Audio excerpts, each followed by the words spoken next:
La Sociedad Española de Radiodifusión presenta... Ser... ¡Viva la radio! Podcast. Siempre. Estás escuchando el Abierto de Hoy por Hoy. Cada día analizamos las noticias más relevantes de la actualidad, las claves políticas, económicas y sociales, con las voces de los protagonistas y los distintos puntos de vista de nuestros tertulianos.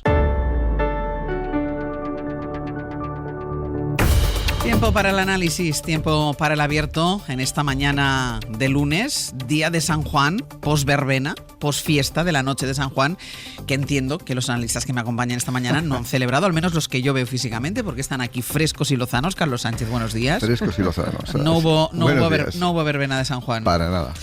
Cristina Monge, buenos días. No hubo verbena de San Juan. Tampoco, pero felicité a muchos Juanes y a muchas Juanas. Bueno, es verdad, y les felicitamos también Claro. desde aquí. Ignasi Guardans, buenos días. No hubo verbena. Verbena por dentro, la procesión por dentro. La procesión por dentro. Como yo, que me subí a un tren de Barcelona cuando todo el mundo estaba preparando las cosas de la verbena y yo dije, me voy a mi responsabilidad, me subí a un tren y me vine para Madrid. O sea que aquí, los que estamos aquí, no estuvimos de verbena. Es posible que nos esté escuchando hoy alguien que se está recogiendo a esta hora o que se está tomando algo calentito antes de acostarse después de pasar la noche en la playa.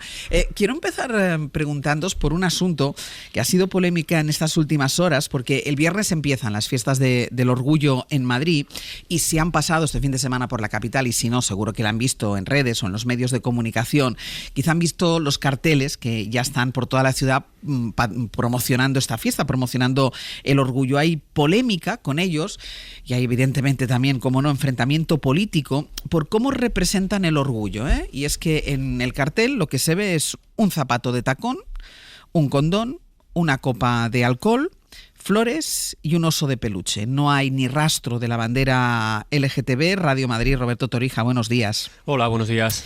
Y ya ha habido reacción política al margen de la polémica entre los colectivos y la protesta entre los colectivos, pero ya ha habido queja del Partido Socialista, que acusa al ayuntamiento que dirige José Luis Martínez Almeida de LGTBI-fobia institucional. En el Partido Popular, ¿qué dicen? Bueno, en el equipo de Almeida quitan importancia a la polémica porque, según dicen, ellos defienden los derechos de la comunidad LGTBI todos los días del año y no solo durante una semana. Lo cierto es que el cartel del ayuntamiento para promocionar el orgullo es esa caricatura que lo reduce a una fiesta con preservativo, copas, confeti y que lo vacía de contenido y reivindicación. Lo estábamos hablando ahora justo. Yo opino que los gays no son solo eso, o sea, tienen una vida más normal que no se reduzca a tacones y a condones solamente. Creo que se podría haber hecho de una manera mucho mejor. Comentar un poco ridiculizar, o sea, podrían haber puesto, por ejemplo, una familia normal que fuera de dos padres o de dos madres. No me parece para nada acertado. Para nada. Es eso precisamente lo que denuncia Más Madrid, que habla de un alcalde carca que provoca vergüenza, rancio y pasado de moda, dice el PSOE, y el gobierno lo considera un nuevo intento de denostar e invisibilizar al movimiento LGTBI. Hay que recordar que Almeida se negó a colocar la bandera arcoíris en el ayuntamiento cuando llegó a la alcaldía, no lo ha hecho nunca, y que no participa en ningún acto relacionado con el orgullo. Torija, gracias. Hasta luego. Hablaba Torija, Carlos, de caricatura. Nosotros decíamos antes de empezar estereotipo, es decir, un zapato de tacón, un condón, un osito de peluche, alcohol y nada que tenga que ver o nada que simbolice ni la bandera arcoíris ni las siglas. Sí, no hay ninguna duda que el orgullo es una fiesta y siempre se ha tomado desde que nació hace ya bastantes años en todo el mundo. Es la fiesta, digamos, de salir hacia la sociedad, de una reivindicación histórica del colectivo de homosexuales y demás.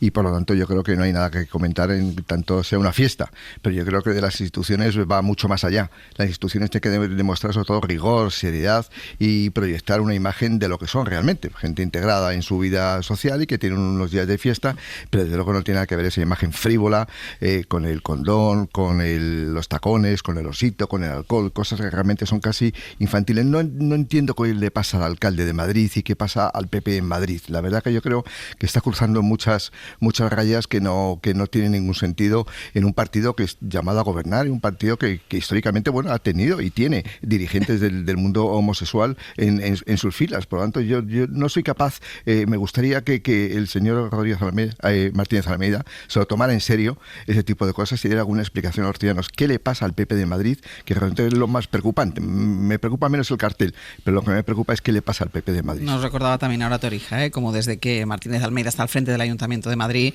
se ha roto esa tradición de que de la fachada del Ayuntamiento colgara durante los días de celebración del orgullo la bandera arcoíris. Ignasi.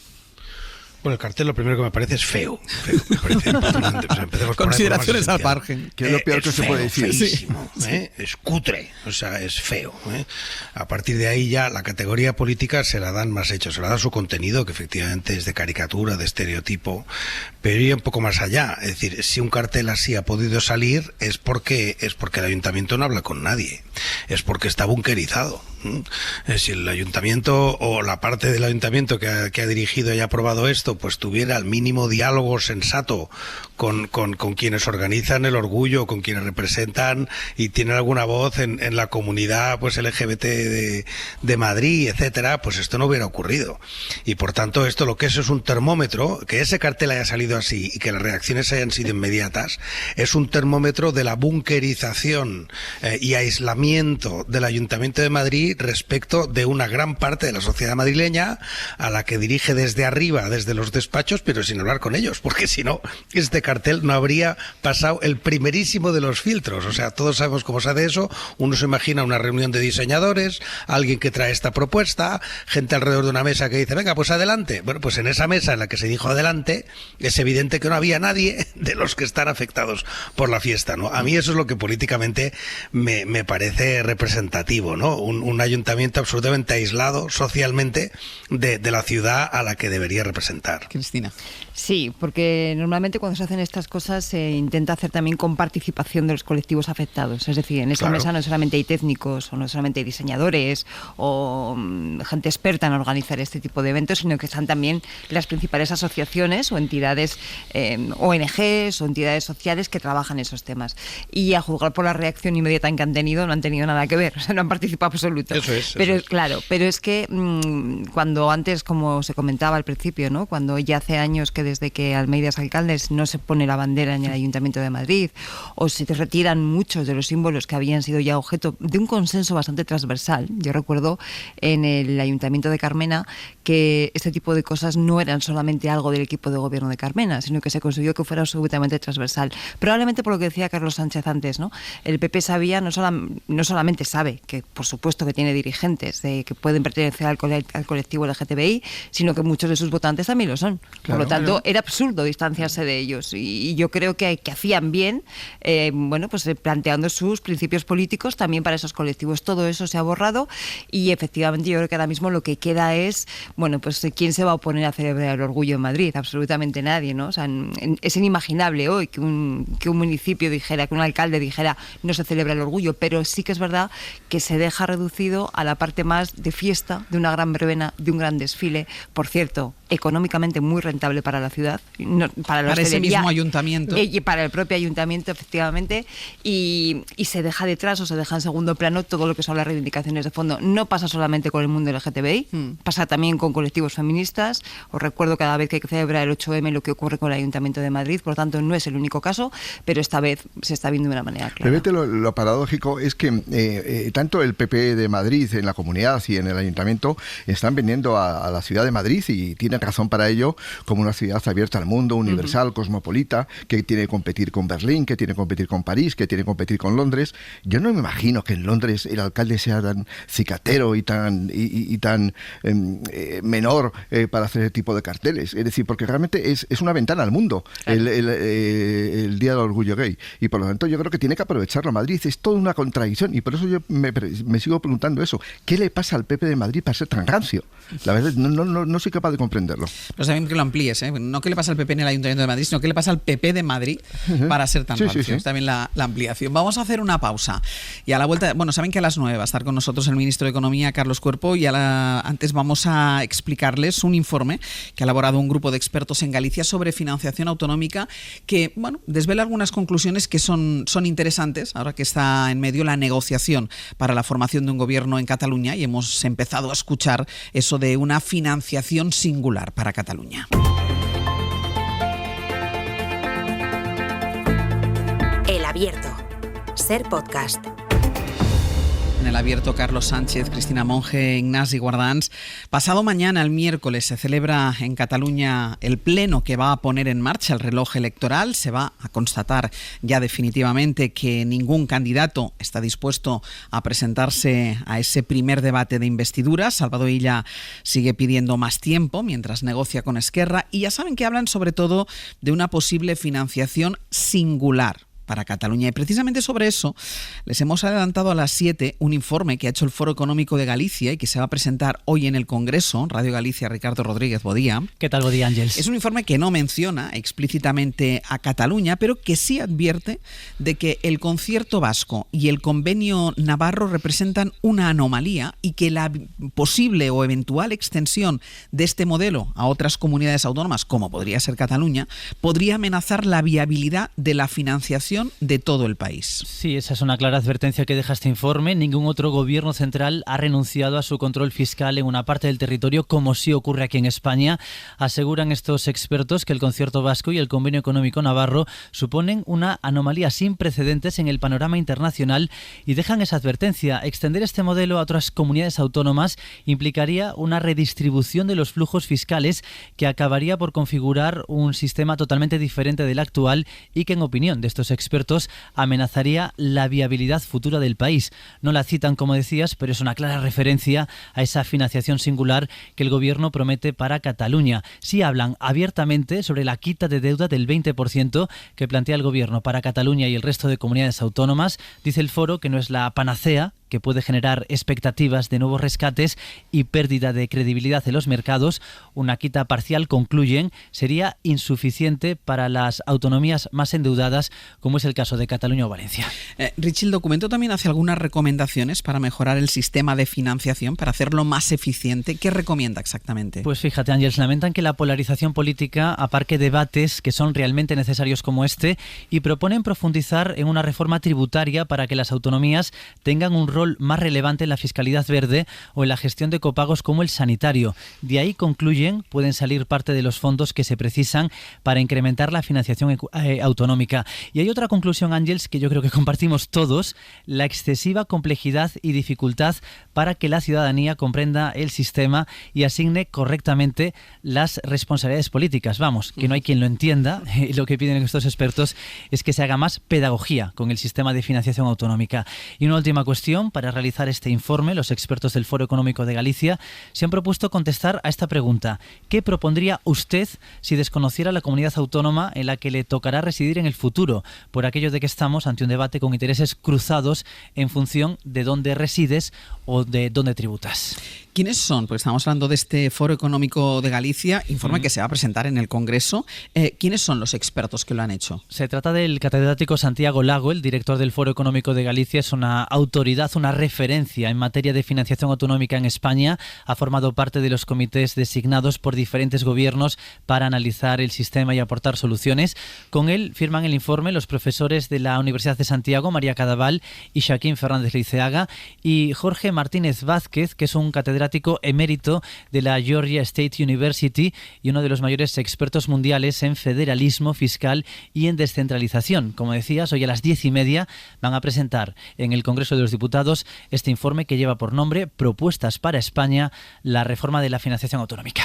Richie, gracias. Buenos días. Es habitual, y además tú, Cristina, lo sabes, que se abran debates al margen de las instituciones, debates de los que salen propuestas interesantes y que luego, quizá por la polarización política, por la crispación, por la incapacidad para el entendimiento, no se trasladan donde deberían trasladarse. Y este es uno de ellos, en pleno debate sobre la financiación autonómica, con una reforma aparcada en un cajón desde hace más de una década y con esa singularidad para la financiación de Cataluña que todavía no tenemos claro qué quiere decir, qué significa este informe.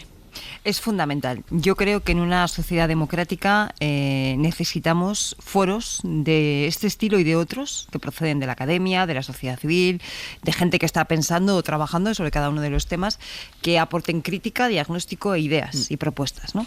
Y España es un país rico en estas cosas. Lo que pasa es que generalmente no tenemos suficiente constancia después, o se nos olvida, ¿no?, cuando pasan.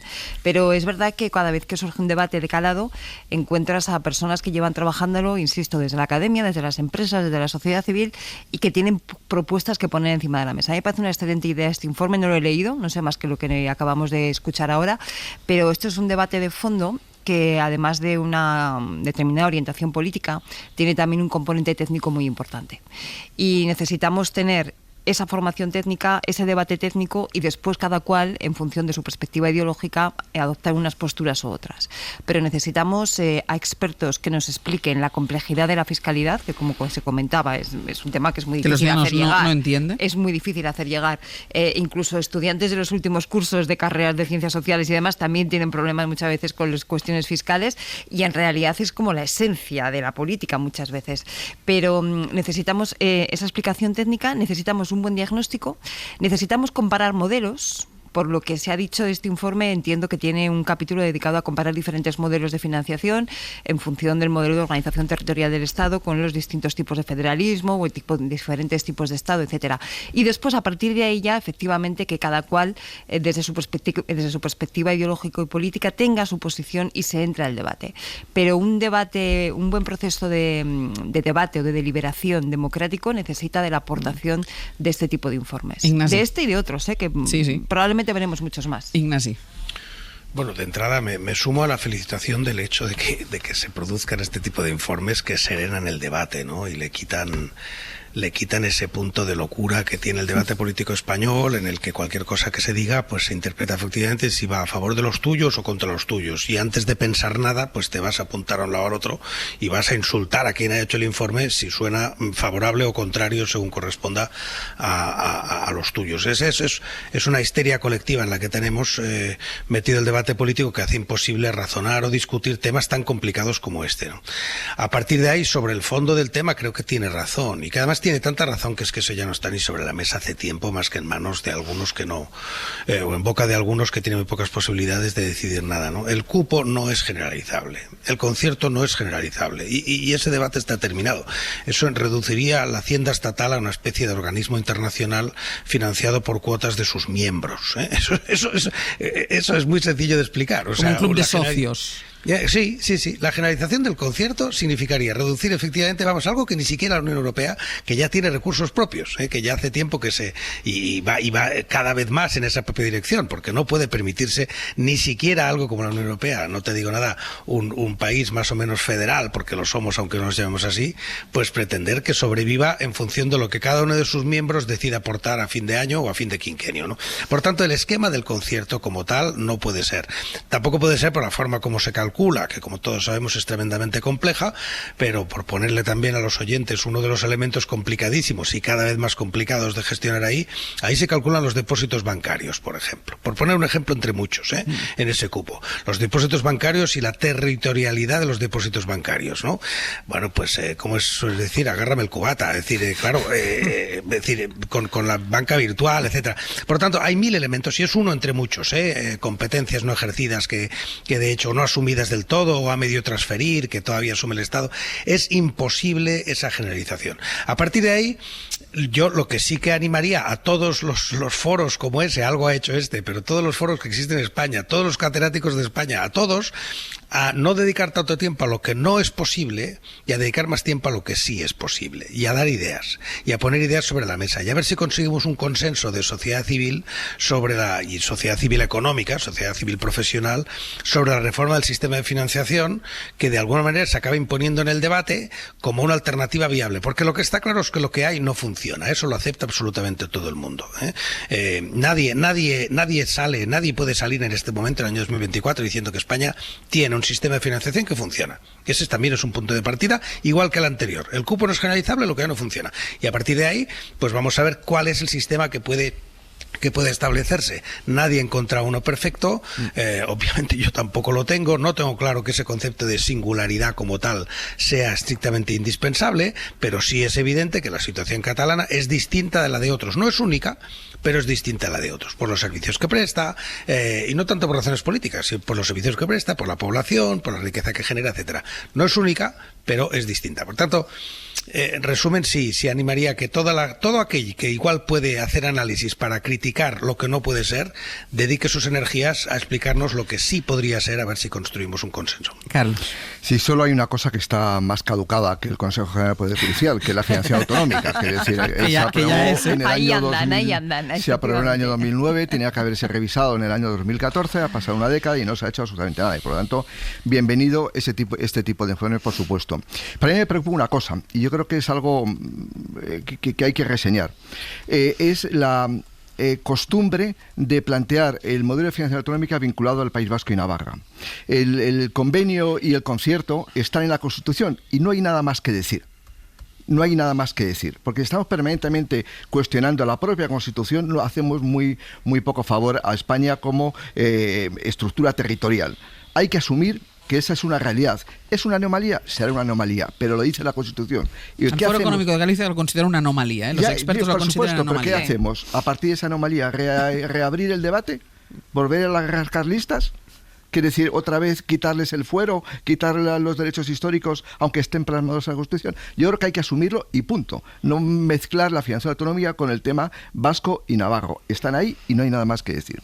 Otra cosa es el tema de la singularidad, que es el tema de fondo. Es decir, primero tenemos que definir, como tú bien has dicho, Ángels, qué es la singularidad. La singularidad existe ya en España. En esa anomalía País Vasco y Navarra existe la singularidad de Canarias, existe la singularidad de Ceuta y Melilla y existen miles de singularidades. El actual modelo de financiación autonómica prevé singularidades como que una comunidad autónoma tenga una enorme dispersión regional, caso de Castilla y León, como una comunidad autónoma que tenga un enorme envejecimiento, caso de Galicia, Asturias y también Castilla y León. Asume muchísimas cuestiones y singularmente trata situaciones diferentes. Por lo tanto, la singularidad no es nada extraordinario, porque el propio modelo lo recoge desde el año 93 que se pusieron en marcha los primeros modelos de financiación autonómica. Porque es normal, porque las situaciones son diferentes, hay que tratarlo de una manera singular. Otra cosa son los límites a la singularidad. Y ahí tiene mucha razón Guardans cuando plantea de que es absurdo el debate sobre hacer un modelo, trasladar al conjunto del territorio el modelo navarro o el modelo vasco. No tiene ningún sentido porque sería la destrucción, digamos, de un modelo de cooperación y de colaboración que tiene España, que es el modelo de financiación autonómica. Por lo tanto, yo creo lo que tenemos que es perfilar muy bien el debate y no caer siempre en las comparaciones, los agravios que muchas veces los políticos nos llevan a ello. Sí, el problema es que, decía Carlos, esto está tan caducado como el Consejo General, ¿no? El problema es que no solamente es que esté caducado, o sea, es que a lo largo de tantos años de ir poniendo parches, al final lo que hemos conseguido generar es una profunda desigualdad entre comunidades autónomas. Mira, déjame una cosa, a ver, como va a venir el ministro de Economía, Carlos Cuerpo, le vamos a preguntar precisamente por esa singularidad de Cataluña y por dónde debería ir esa reforma, por dónde deberían ir las negociaciones que se están llevando a cabo en Cataluña para la investidura. A la vuelta tendremos más elementos para el análisis.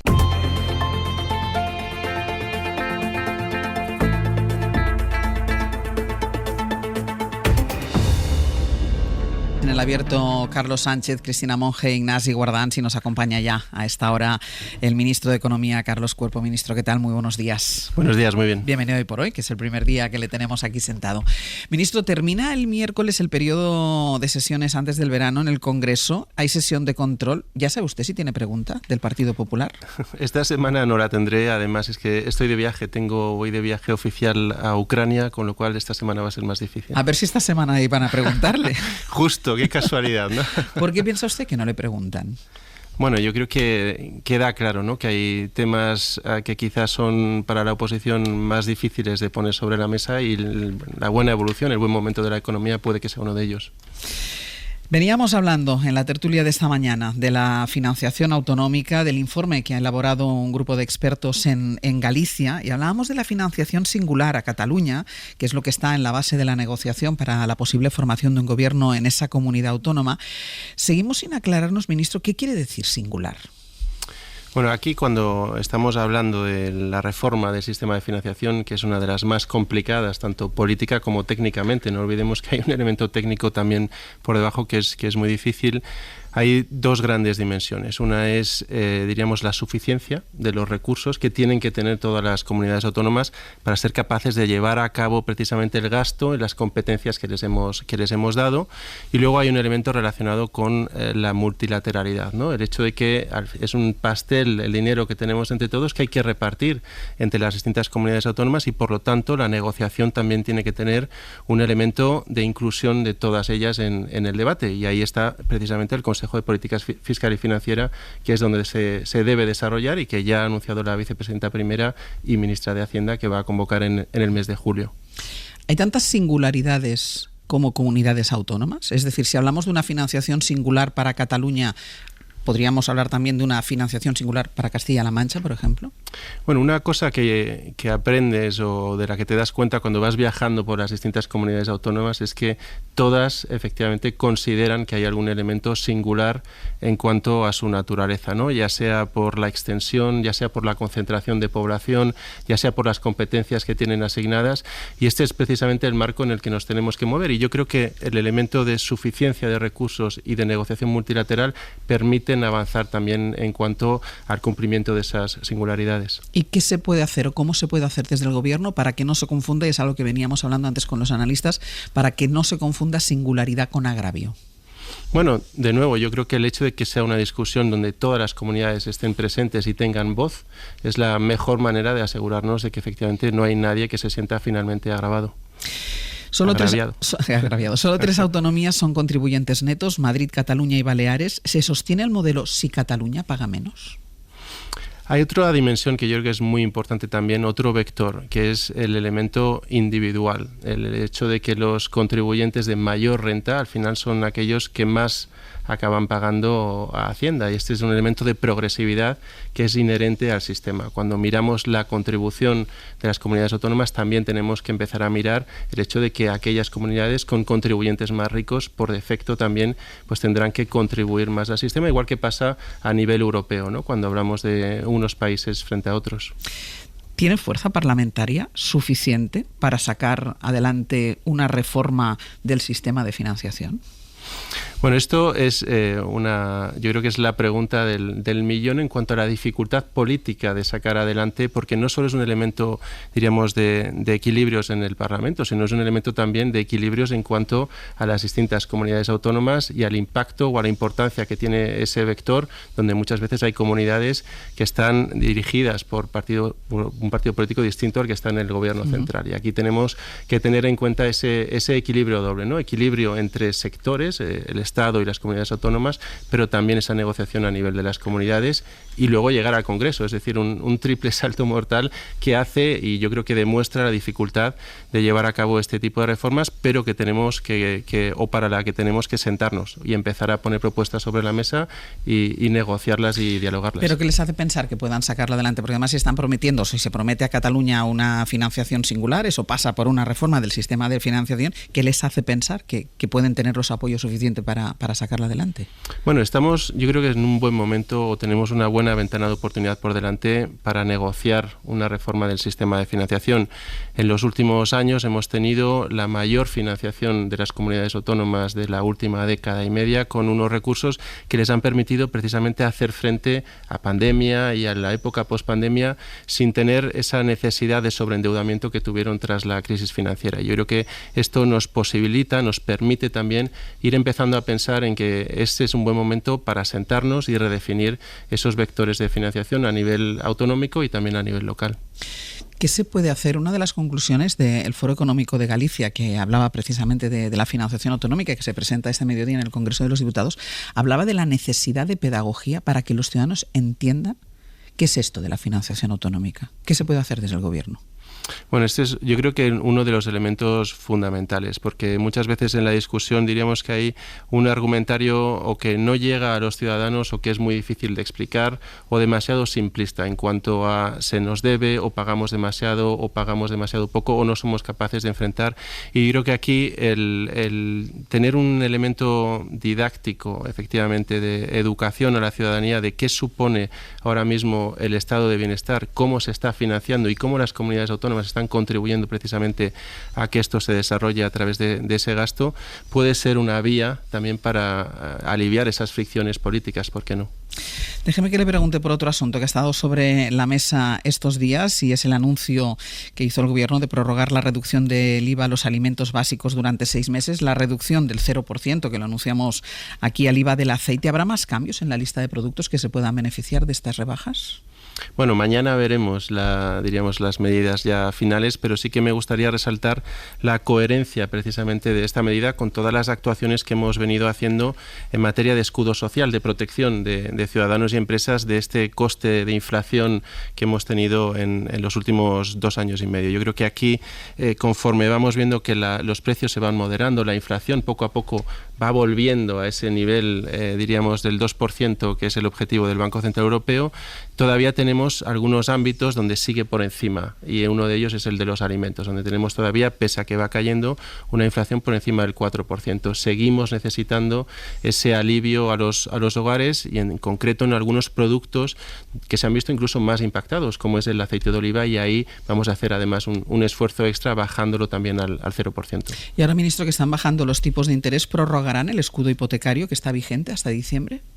Yo creo que el escudo hipotecario fue una de las medidas preventivas, que mejor ha funcionado en el sentido de dar certidumbre y tranquilidad a los ciudadanos. Afortunadamente, lo que hemos visto es que la buena evolución de la economía no ha hecho necesario que se usara de manera masiva este escudo, y el uso ha sido marginal. Tenemos todos que estar contentos precisamente de estos buenos desarrollos. Mantener ese marco preventivo yo creo que nos seguirá dando seguridad y certidumbre hasta que los tipos poco a poco vuelvan a niveles más bajos. Apenas acaba de empezar esa vuelta del ciclo de tipos de interés. Veremos también cómo se desarrolla en las siguientes reuniones del Banco Central Europeo. Me decía al principio que el Partido Popular no le pregunta, porque claro, si la situación económica va bien, tienen pocos argumentos para la pregunta. El Partido Socialista, ministro, se fijó como objetivo para esta legislatura lograr el pleno empleo efectivo. Lo cuantificaron en reducir la tasa de paro al 8%. Ahora mismo estamos en el 12,3% según la última EPA. ¿Es viable llegar al 8%? Nosotros creemos que sí, y que tenemos que seguir trabajando para ello. Diríamos que uno de los grandes retos de la economía española es precisamente ese, el bajar la tasa de paro de largo plazo. Cuando llegamos a ese entorno del 12%, cada vez es más difícil bajarla, y tenemos que ser capaces de bajarla de manera sostenida. La bajamos en el año 2007, 2008, pero teníamos un patrón de crecimiento totalmente desequilibrado, no era sostenible, y de ahí vinieron luego las consecuencias, ¿no?, que tuvimos que pagar en la gran crisis financiera. Pero lo que tenemos ahora es un modelo de crecimiento equilibrado, y tenemos que ser capaces de, con estos buenos mimbres, seguir reduciendo esa tasa estructural, y estamos poniendo medidas sobre la mesa para ello. Una de ellas es justo la que se convalidó en el Congreso la semana pasada, que era el Real Decreto Ley de prestaciones y subsidios por desempleo. Hay un aspecto dentro de este Real Decreto Ley que es el de la compatibilidad entre las prestaciones y la obtención de un trabajo, es decir, el salario. Y este es uno de los principales incentivos precisamente a que la gente salga lo antes posible de una situación de desempleo, porque está visto en la evidencia, en la literatura, que lo que sucede es que cuanto más tiempo estás en desempleo, más difícil es volver precisamente a conseguir un trabajo. Cuanto antes seamos capaces de hacer que la gente vuelva a estar empleada, pues más, conseguiremos, más avances conseguiremos en pos de ese objetivo del 8%. ¿Y medidas concretas, ministro, para combatir el paro juvenil, que ahora mismo ahí sí que comparado con la media europea estamos muy mal? Hay, más allá de esta que acabo de comentar, yo creo que hay un elemento fundamental en cuanto al paro juvenil que sí que destacaría. Seguimos estando, entre aquellos países con un mayor paro juvenil en la Unión Europea, pero este ha bajado en torno a 7 puntos en los últimos 5 años, y yo creo que ese es un elemento muy importante que señalar. Pues aquí lo que tenemos es que avanzar en los elementos formativos, de cualificación también de nuestros jóvenes. A la vez que tenemos ese elevado desempleo juvenil, muchas empresas están buscando trabajadores. Hay vacantes ahora mismo en nuestra actividad productiva. Tenemos que conseguir que esa cualificación que demandan las empresas se adapte precisamente a la formación que tienen nuestros trabajadores, con una FP que funcione, que esté muy aterrizada. Por ejemplo, lo que hemos avanzado en términos de formación profesional dual, muy anclada a la demanda de las empresas, está siendo un paso, un acicate precisamente a ir ir reduciendo poco a poco ese desempleo juvenil. Además, lo que tenemos es que está reduciéndose el número de jóvenes que ni trabajan ni se forman. Y de hecho, estos son avances estructurales hacia la mejora definitiva también en cuanto al desempleo en ese ámbito que nos preocupa también particularmente, como es el juvenil. Previsiones de crecimiento, ministro, porque el Gobierno ha anunciado que mejorará estas previsiones para España a principios de julio, como han hecho todos los organismos nacionales e internacionales. ¿Cuál será la nueva previsión? Aquí ya lo anunció el otro día el presidente del Gobierno, a la vez que me daba un toque, porque me dio un toque diciendo que no puede ser que seamos nosotros los más prudentes, ¿no? Más que todos los analistas internacionales, pero él es muy consciente que efectivamente nosotros partimos de un punto de prudencia y que el siguiente punto, como él bien dijo, donde tenemos que actualizar nuestras previsiones es en julio, que es el informe de situación económica, que supone el paso inicial para la elaboración de los presupuestos del Estado. Y aquí, como anunció el propio presidente, nos vamos a mover, nosotros estamos en un 2%, el consenso se está situando en torno a un 2,5%, pues nos moveremos más cerca del consenso que de donde estamos actualmente. Es decir, se puede ser un 2,5%. Bueno, puede ser. Lo que estoy diciendo es que vamos a estar más cerca del 2,5 que del 2. Y vinculado con el crecimiento, y es algo que también hablamos aquí el otro día, lo que está pasando con el milagro del turismo, el boom turístico de este país. ¿Hasta cuándo se puede mantener? ¿Estamos viviendo excesivamente de las rentas del turismo? ¿Y si este modelo se sostiene a largo plazo, ministro?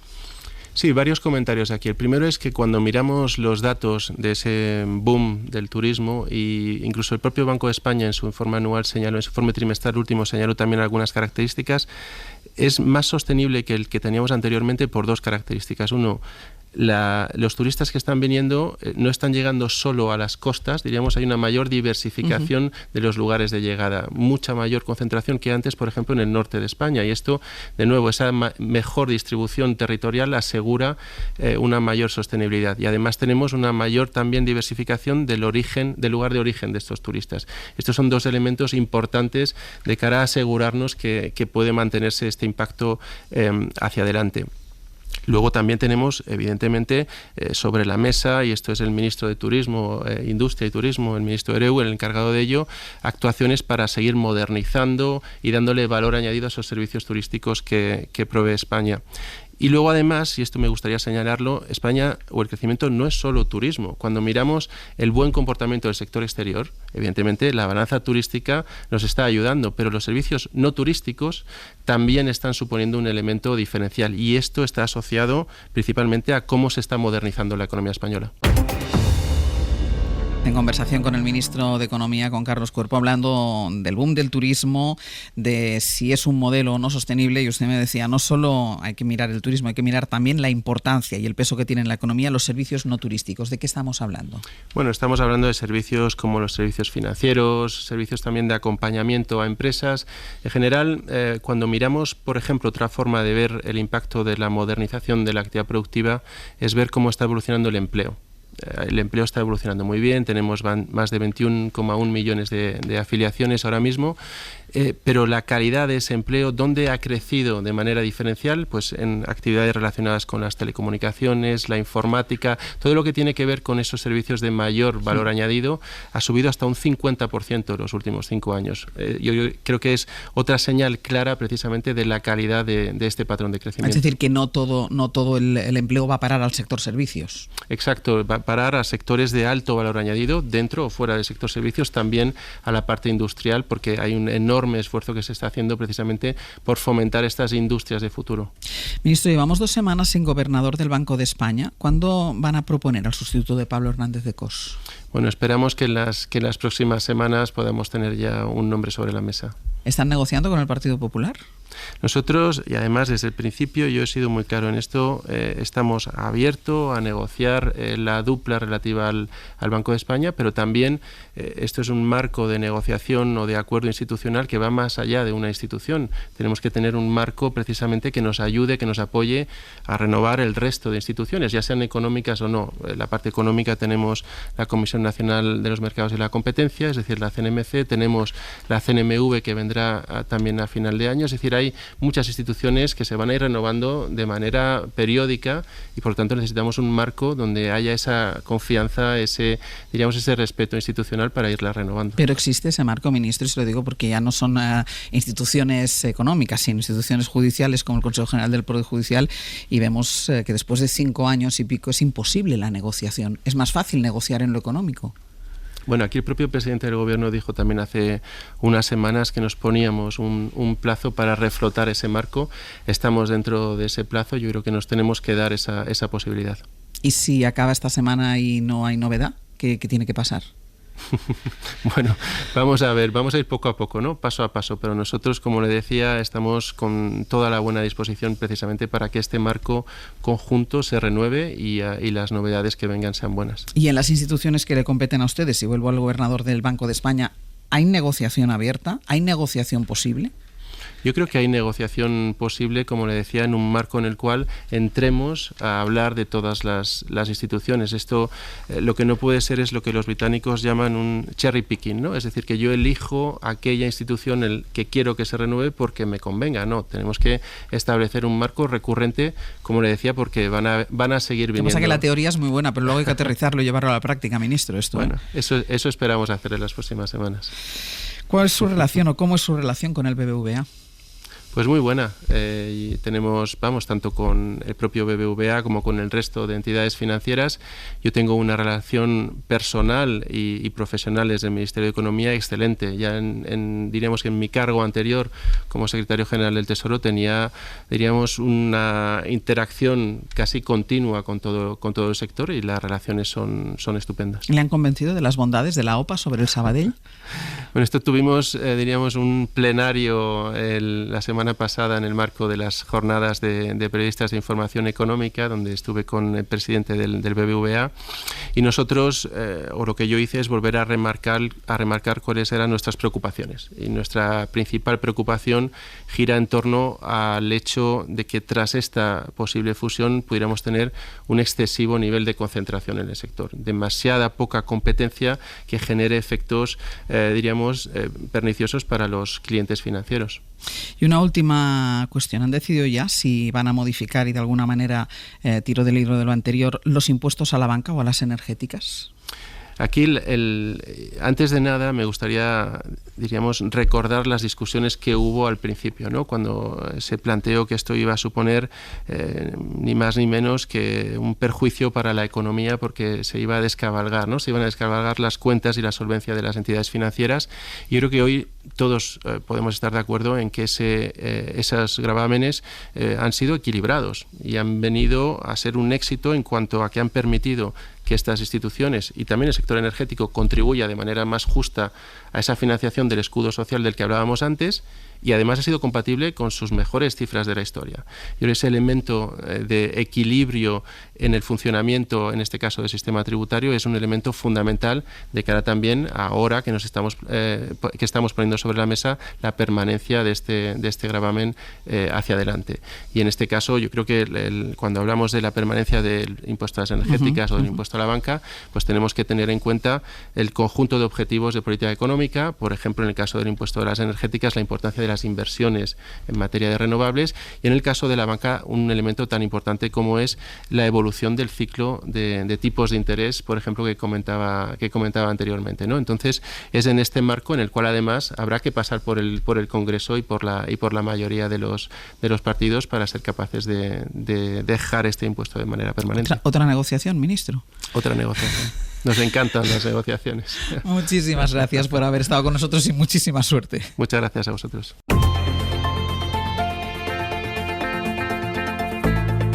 El Abierto. Ser podcast. En El Abierto, Carlos Sánchez, Cristina Monge, Ignasi Guardans. Por retomar lo de la financiación autonómica y por ir cerrando también con lo que nos ha dicho aquí el ministro, porque además yo aprovechaba unas palabras tuyas, Cristina, que yo creo que las hemos dicho fuera del micrófono, que hay tantas singularidades como agravios, 17 singularidades, 17 agravios, y es una negociación, la de la reforma del sistema de financiación autonómico, que solo puede hacerse desde la multilateralidad. Claro, es que ese es el problema, que venía porque decía Carlos, bueno, llevamos mucho tiempo con esto pendiente, ¿no? Y a lo largo de estos años lo que hemos hecho ha sido ir poniendo parches al calor de reivindicaciones de unos, de otros, claro, de cosas que iban surgiendo, y al final se ha conseguido tener un sistema mucho más desigual. Por lo tanto, llega el momento, y ojalá sea verdad que se pueda llegar a un acuerdo, donde hay que abordar el debate desde un punto de vista multilateral, porque efectivamente, si hay 17 comunidades autónomas, hay 17 singularidades. Las que no es por una cosa, es por otra. Y como telón de fondo esa idea de agravio que siempre existe, que es mala consejera para negociar. En un momento en el que además hay que tener en cuenta elementos múltiples, ¿no? Hablábamos ahora con el ministro del tema del turismo. El turismo, que a día de hoy es el 13% del Producto Interior Bruto, si no se gestiona bien, puede acabar volviéndose en contra. Nos pasó con la construcción. Nos pasó con la construcción. De hecho, hay ya quien habla de una burbuja del turismo. Y si el modelo turístico no responde a unos criterios de sostenibilidad, pues al final acabaremos con la gallina de los huevos de oro, probablemente. Y eso influye en unas comunidades autónomas de una forma especial y no en otras. Entonces, esas singularidades tienen que ponerse encima de la mesa. Y desde el punto de vista del debate, déjame que discrepe un momento con mis compañeros, porque fijaros, yo soy partidaria de, a la hora de debatir, desde un punto de vista, si queréis, un poco más teórico, poner todos los posibles modelos encima de la mesa. Incluido esa posibilidad que decía Ignacio, lo de ampliar el cupo vasco y navarro al resto es imposible. Bueno, es imposible desde un parámetro político, que probablemente coincidiremos. Pero, ¿por qué no abrir también esa discusión? ¿No?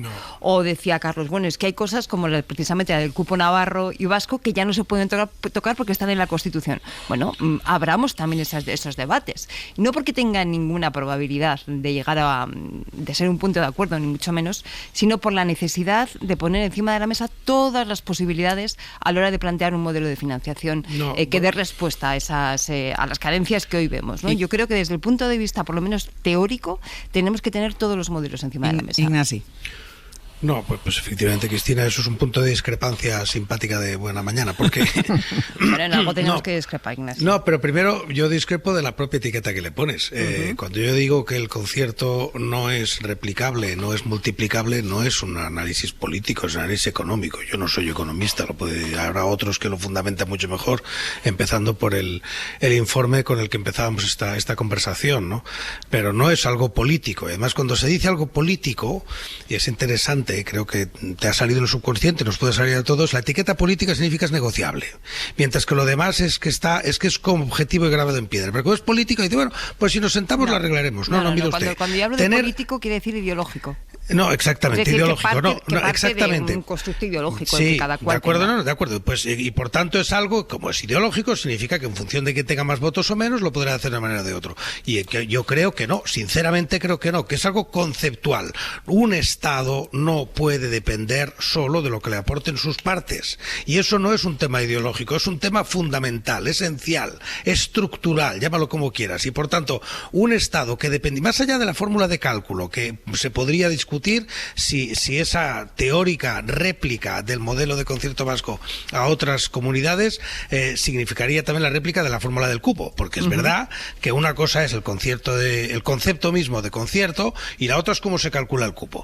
Y cómo se calcula el cupo, como además es una cosa profundamente oscura, de la que sabemos solo la mitad, pues tampoco es muy fácil discutir si es replicable o no replicable. Pero el concepto mismo de tener 17 partes de un todo, que deciden lo que le aportan al todo y que el todo no tenga ingresos propios más que lo que le aportan, me parece demencial, me parece que no es un tema ideológico, me parece imposible. Y es algo tan sencillo como eso, ¿no? A partir de ahí sí que estamos de acuerdo que hay que poner sobre la mesa muchos modelos que sean viables. Y no solo modelos españoles. No hemos inventado la territorialidad, no hemos inventado la multilateralidad. Eso está inventado hace tiempo. Y la propia Constitución española está copiada de la Constitución, de la Ley Federal Alemana.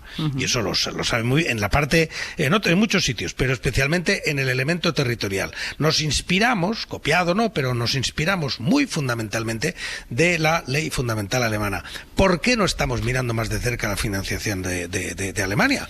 ¿Por qué no nos inspiramos mucho más? Y la jurisprudencia del Tribunal Constitucional alemán, que ha hablado mucho sobre este tema y que ha dictado sentencias interesantísimas, algunas que interesarían mucho a Cataluña, por ejemplo, sobre la ordinalidad, sobre cómo tiene que quedar cada uno uno de los que aportan más al final de ese reparto respecto de la ordinariedad con la que se empezó antes del reparto.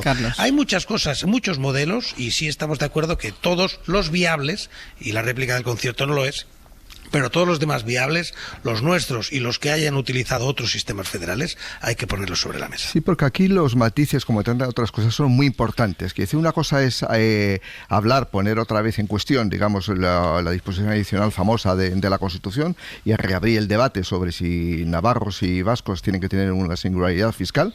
Ese es un debate, yo creo que ahora se nos escapa de las manos, que es una insensatez, una irresponsabilidad como país que nos metiéramos ahora en ese mismo debate. Otra cosa es que en la financiación autonómica se ponga en cuestión que el sistema de asignación del cupo, de las cantidades del cupo, sea transparente. Eso sí se puede hacer.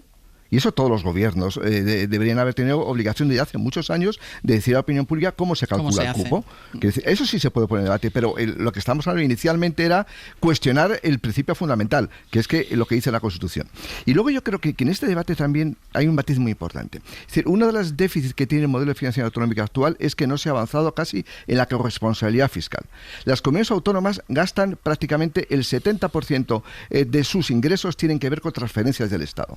Es decir, no hay coherencia entre lo que gastan y lo que ingresan, porque es la agencia tributaria que cada año reparte algo así como 200.000 millones de euros a las comunidades autónomas para pagar la educación, para pagar la sanidad, para pagar sus responsabilidades. Yo creo que avanzar a la corresponsabilidad fiscal sería una manera, digamos, intermedia entre ese modelo. Yo creo que yo estoy con Guardans, que decir, sería realmente enloquecido ahora que todo el mundo, este país, fuera una confederación de comunidades autónomas, creo que está fuera de la Constitución y fuera de cualquier legislación, que se puede hablar también, por supuesto, se puede hablar de todo. Es decir, pero el debate es si tenemos que avanzar a la corresponsabilidad fiscal, es decir, si realmente el 50% que se cede ahora a las comunidades autónomas es suficiente o podemos ir al 100%, porque esto incluso la derecha lo ha planteado en algunas ocasiones. ¿Por qué no damos el 100% al IRPF y el Estado que mantenga unos impuestos de carácter nacional o de carácter estatal? Por ejemplo, el impuesto de sociedades o el IVA, donde las comunidades autónomas tuvieran menos incidencia. Es decir, eso es lo que se tiene que discutir. Hay que avanzar a la corresponsabilidad fiscal. Ese es el drama que tenemos actualmente. Claro, pero eso es lo que subyace el debate de fondo, que es el modelo de organización territorial del Estado, que lo hemos comentado aquí ya alguna vez. Por eso, teniendo en cuenta que en España existen múltiples visiones de este tema, del modelo de organización territorial y por lo tanto también de la corresponsabilidad fiscal y del modelo de financiación autonómica, yo creo que es necesario abrir un debate lo más amplio posible. Claro que hay economistas que son confederalistas y que defienden que sería posible una extensión del sistema de cupo a las 17 comunidades autónomas. Póngase encima de la mesa todos los debates posibles. Insisto, no porque vaya a ser un punto de acuerdo, que no lo va a ser, ni muchísimo menos, sino porque necesitamos efectivamente destripar ese sistema de financiación autonómica y entender bien la lógica. Y necesitamos entender bien la lógica de qué pasa en el sistema de cupo, en el sistema de concierto, en Euskadi y en Navarra, y cómo se calcula ese tipo de cuantías. Es decir, si antes decíamos el debate fiscal es un debate que tiene muchos problemas para llegar a la ciudadanía porque es muy complejo, necesitamos abrirlo con las menores cortapisas posibles para poder explicarlo bien y para poder entenderlo bien. Y perdona un inciso. Ese debate, para complicar las cosas todavía más, hay que recordar que el debate fiscal europeo, que el debate fiscal europeo forma parte de eso. Y España tiene que aportar. Claro. Y por tanto, España aporta en función de lo que aportan sus comunidades autónomas. Por tanto, si descentralizamos al 100% en España, ¿quién aporta a la Unión Europea? Esa es la pregunta. Pues esas son preguntas que hay que hacer en voz alta. Y sin embargo, si limitamos el debate a las 2, 3, 4 opciones que sabemos que pueden tener posibilidad de ser un punto de acuerdo, evitaremos hacer esas preguntas y eso no es positivo desde un punto de vista del debate público. Claro, a eso me refiero. Claro, o sea, intentar abrirlo no porque vaya a ser eso, o sea, porque cuestiones como por ejemplo la extensión del cupo a las 17 comunidades autónomas vaya a ser un punto de acuerdo, no. Políticamente sabemos que es absolutamente impensable, pero nos permite hacer muchas de las preguntas que nos van a ayudar a entender el fondo del debate fiscal. En cualquier negociación, y yo lo decía el ministro ahora mismo, como no pongamos un perímetro sobre lo que se negocia, te lleva al fracaso. Sí, claro, pero una cosa es la negociación política y otra cosa es el debate público. Voy a avanzar con un asunto que ha dado que hablar, desde el viernes, a lo largo del fin de semana, porque Isabel Díaz Ayuso ha estado presumiendo a lo largo del fin de semana de esa fotografía del viernes con el presidente argentino Javier Milei cuando le otorgó la Medalla Internacional de la Comunidad de Madrid. Recordemos que la dirección del Partido Popular no fue a ese acto en la Puerta del Sol. Tampoco quiere el Partido Popular, la dirección, darle mucha más importancia. De hecho, lo que quiere el PP es pasar página y olvidarse de ese momento. Mariela Rubiola, de nuevo. Hola de nuevo, Ángeles. Claro, pero tiene difícil el PP pasar página porque Ayuso sigue hablando del tema. Al margen de que el Partido Socialista está estudiando ahora recurrir la entrega de esa condecoración y le pide a Núñez Feijóo que asuma responsabilidades, aunque Núñez Feijóo, de momento, sigue callado. Sí, desde Génova, donde todo este asunto se ha vivido con manifiesta incomodidad, tratan de dar por amortizado y superado el acto del pasado viernes. Lo hacía así este fin de semana el vicesecretario Elías Bendodo. Que haya reuniones y encuentros tienen que estar dentro de la normalidad más absoluta y por tanto no creo que haya que hacer ninguna valoración más. Pero contra la estrategia de Génova, y tú lo mencionabas, era la propia Díaz Ayuso la que este sábado, en su gran acto de celebración de este primer año de mayoría absoluta, sacaba pecho así de la medalla al mandatario argentino. Pues sí, ha recibido una distinción el presidente de la Argentina, porque tenemos potestad del mismo modo que el presidente otorga otras muchas distinciones y nadie le cuestiona por ello, porque es lo normal.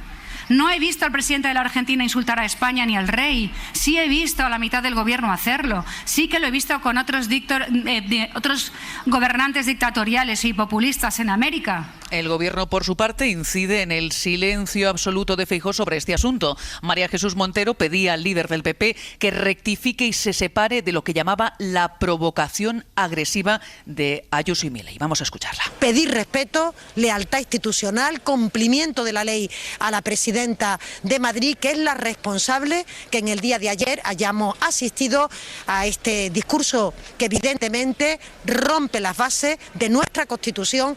Yo espero que el señor Feijóo lo module, lo rectifique o definitivamente se separe de él. Mientras, como dices, los socialistas madrileños, Ángels, anunciaban ayer que estudian recurrir la medalla Milei por ser contraria, dicen, a la normativa estatal que establece que ha de ser el gobierno central quien fije tanto la política exterior como todos sus pormenores. Mariela, gracias. A vosotros. Que lo de Ayuso es una provocación, yo creo que no es debatible, Ignasi, lo que es cuestionable es el silencio de Alberto Núñez Feijóo. Sí, a mí me gustaría empezar con una cosa, que es que con las políticas de Milei, la primera que desaparecería es Isabel Díaz Ayuso. Su comunidad autónoma, su parlamento, sus asesores, su cargo, su salario, toda ella no existiría con el recorte del Estado que pretende imponer Milei. O sea, que ya de entrada ahí hay una contradicción flagrante, ¿no? Pero yendo un poco más allá, sí, a mí todo lo del viernes me provocó una profunda vergüenza ajena, un sonrojo, cuando ella dice además algo tan ridículo: el presidente da sus medallas, yo de las mías. No, el presidente las da en sus competencias y usted las da en las suyas, y usted está intentando ejercer de algo que no es. Y eso es lo que es ridículo, con discursos y con ínfulas, porque no se me ocurre otra palabra, con ínfulas de jefe de Estado, ya ni siquiera de presidente del gobierno, sino prácticamente de presidente republicana, ¿no?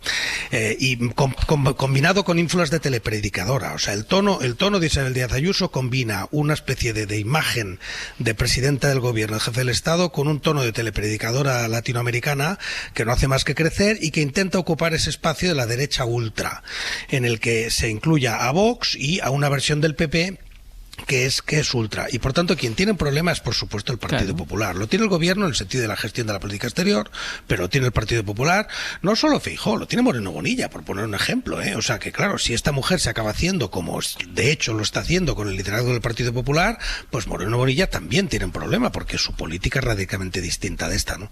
Así que es muy llamativo lo que está ocurriendo dentro del PP. Tienen un problema y tiene una persona que va como un kamikaze dispuesta a conquistar el poder dentro del Partido Popular y dentro de la ultraderecha y combinarlo todo en una gran masa pero sin que nadie la frene, Ignasi. Bueno, porque es lo que ocurre cuando uno va de esta manera. Esto lo hemos visto en Estados Unidos, en que por la boca pequeña sí, pero nadie se atreve. Es un efecto bola de nieve que se ha estudiado en otros sitios y que ocurre dentro de los partidos.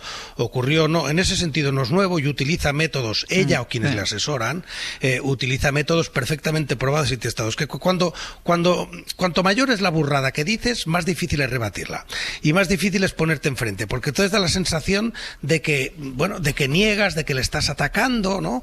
Cuando dice, yo no he visto a Milei insultar al rey, en cambio, pero es que esto no va de que Milei venga aquí a insultar al rey, va de que usted no está aquí para condecorar a alguien en contra, a un jefe del Estado extranjero, en contra de la política exterior del Estado, y que no es su papel, que usted tiene que administrar residencias, y tiene que hacer carreteras, y tiene que recoger fiscalidad, y tiene que hacer una cierta política económica, a nivel autonómico. Usted no dirige ni contribuye a la política exterior de España, y además, y encima, dañarla, pues es una deslealtad a su juramento, ya que decírselo directamente. Ayuso juró mantener la Constitución y hacer guardar las leyes, y no lo ha hecho. Y no lo ha hecho. Veremos si los tribunales se lo paran o no, pero yo creo que no lo ha hecho. Sí, comparto esta idea que me parece que es lo más importante, quiere decir, la presidenta de la Comunidad de Madrid es la presidenta de la Comunidad de Madrid. Antes hablábamos de la política autonómica, de la financiación de las regiones y de las comunidades autónomas, y ella tiene que ceñirse a lo que dice el Estatuto de Autonomía sobre las funciones de la presidenta o el presidente de la Comunidad de Madrid. Por lo tanto, esa bilateralidad que quiere institucionalizar con el presidente del gobierno está fuera de lugar. Es decir, una presidenta de comunidad tiene sus funciones y no hay nada más que decir. Pero yo creo que hay una cuestión de fondo, y lo vamos a ver probablemente en los próximos meses, aunque todavía las elecciones quedan lejos, es un cierto nerviosismo que puede haberse instalado en el PP de Madrid por la aparición de fenómenos como Alvise, con la consolidación de Vox como partido de la extrema derecha, y el cómo le está comiendo el terreno en política exterior Vox al Partido Popular, con esa política de alianzas con Meloni, con Milei y con otros ultras que hay por medio mundo. Yo creo que el PP debe estar muy preocupado ahora mismo por la aparición de fenómenos alternativos de la extrema derecha que le pueden segar bastantes votos. El PP ya ha crecido en Madrid todo lo que tenía que crecer, pues se comió a Ciudadanos. Sí, pero ahora probablemente le ha salido unos adversarios por la derecha que no contaba. Lo que pasa es que además de preocuparse, debería ocuparse. Claro, por es decir, supuesto. ver qué estrategia plantea, ¿no? Que Isabel Díaz Ayuso lleva lleva confrontando con el presidente del gobierno desde el minuto 1. Yo creo que no es ninguna novedad, ¿no? Le hemos visto incluso presidiendo desfiles militares, cosa que incluso desde un punto de vista escuchando el himno nacional formal, desde una tarima como exacto, si fuera vergüenza ajena, como decía, ¿te acuerdas? Claro, efectivamente. Entonces, bueno, pues yo creo que eso está allí, tiene una visión, es una estrategia que tiene una derivada externa de cuál es su figura, de cuál es la imagen que quiere dar, y también clarísimamente interna. Claro, lo que pasa que es que mientras el otro día ya condecoraba a Milei, Alberto Núñez Feijóo y algunos de sus compañeros de la cúpula del Partido Popular estaban en un evento público en una fundación para la música, un evento estupendo y seguro que interesantísimo, pero que es curioso que eso ocurra mientras Díaz Ayuso estaba presidiendo ese otorgamiento de medallas a Milei. Lo que están haciendo es callar y otorgar, porque no quieren, yo creo que en aras de la paz interna del partido, ¿no? Están intentando evitar una confrontación pública.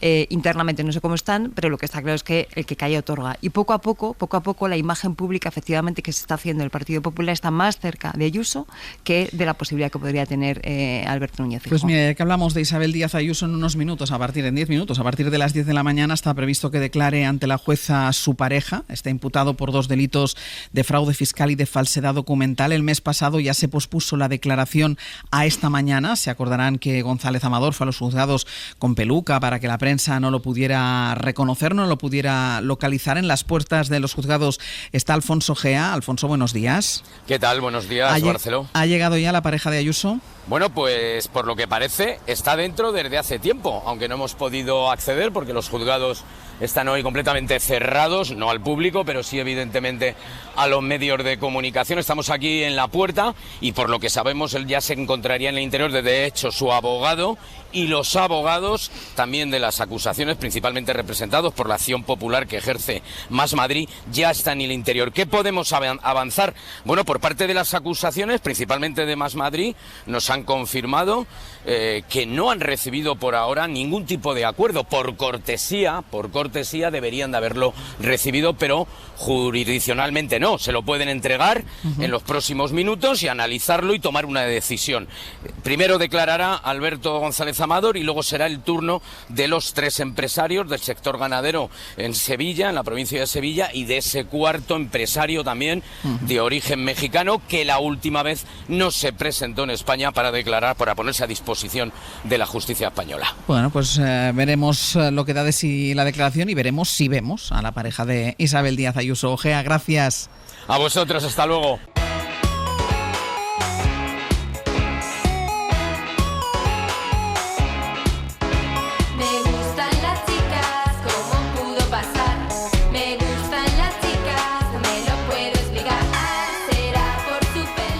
Vamos a ir terminando ya el abierto, que están aquí Pepe Rubio y Ana Usle. Buenos días. ¿Qué tal? Ellos son los encargados hoy de contar lo que tenemos preparado a partir de las 10 de la mañana. Y tenemos muchísimas ganas de arrancar la semana con Bob Pop, como eso cada siempre lunes. Nos da felicidad. Que hoy viene con una lista de maneras para acabarlo de estropear.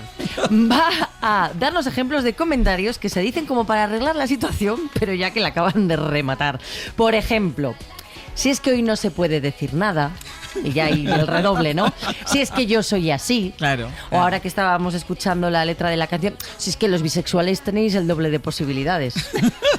Y ahí ya pues te despeñas. Así que en el 900, 100, 800, los siguientes pueden sumar alguna frase más a esta lista de maneras para acabarlo de estropear. Frases o comentarios con los que intentas arreglar algo y al final lo que acabas haciendo es estropearlo. 900, 100, 800 para la lista de Bob. ¿Qué más? Bueno, en la dupla nos rendimos ante su majestad el gol. Hablaremos de goles inolvidables con Cabeleira y Galder.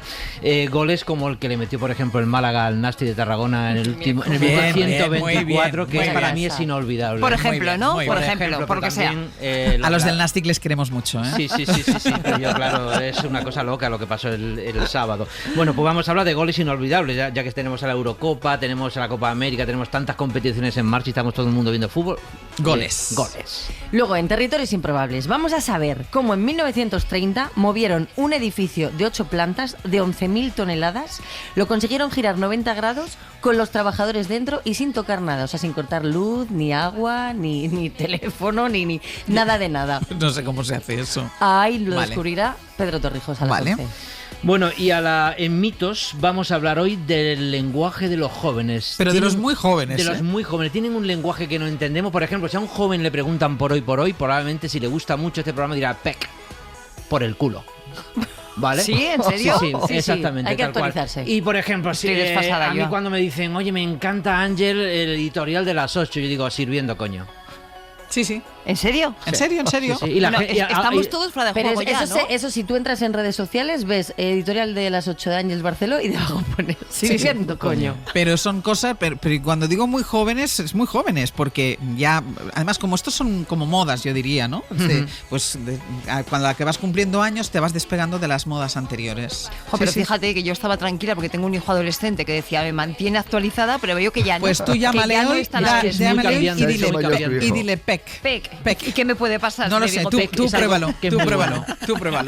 Todo esto desde ahora y hasta las 12:20 de la mañana. Carlos Sánchez, Cristina Monge, Ignasi Guardans. Yo pensaba que era el pacto de estabilidad y de crecimiento. Eso es carpeto betónico. Díselo a un chaval. Hasta la semana que viene. Chao. Adiós. Para no perderte ningún episodio, síguenos en la aplicación o la web de la SER, Podium Podcast o tu plataforma de audio favorita.